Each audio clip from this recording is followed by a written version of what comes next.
Welcome! On behalf of the team in the MET department, I'd like to thank you for your interest in our senior capstone project. This presentation will briefly detail our research and work to design a furnace ventilation ring for the Inductotherm Duraline furnace used in the foundry at Michigan Tech University.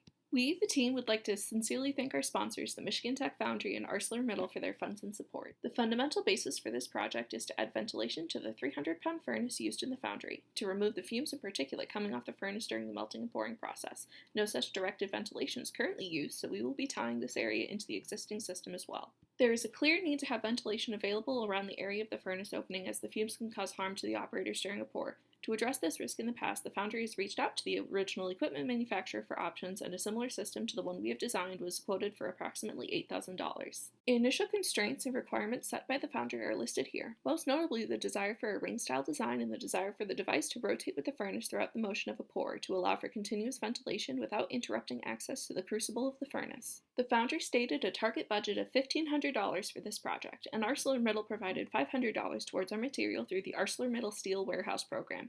At the end of the project, our realized costs before the material support were $1,123.80, a portion of which is attributed to freight costs for the large sheets of steel. After the material support, the final spending for the project is $623.80, well below our target budget. We started the data collection process by taking airflow measurements using an anemometer. We took various measurements with the blast gates opened and closed in multiple configurations and received numbers of 980 all the way to 2000 CFM, which was more than enough to rid the local area of contaminants. Our material selection went with a 316L stainless, and the reason why was due to its non-magnetic properties in the annealed condition, which was ideal for our situation.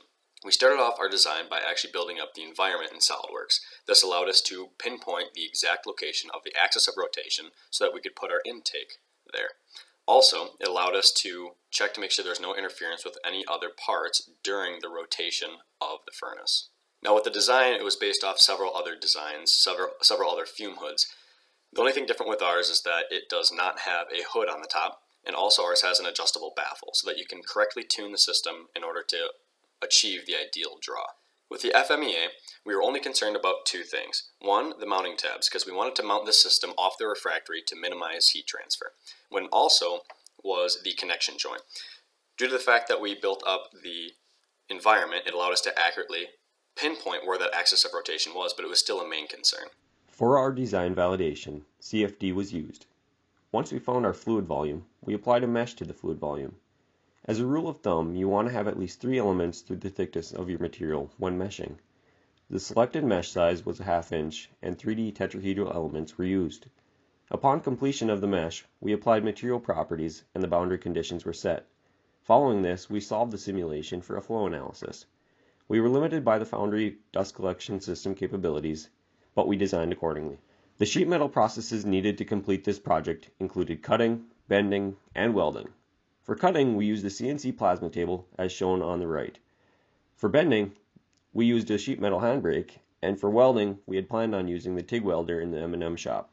The steps needed to cut out the ventilation ring components on the plasma table included assembly of all of the 2D layout drawings and then converting them over to DXF files. Once we had them cut out, we had to prep the materials for further manufacturing. The tools we used to deburr the edges are listed. Due to the current situation with COVID-19, we were unable to complete the manufacturing for this project. Because of this, we have assembled instructions to complete the manufacturing. They are listed on this slide.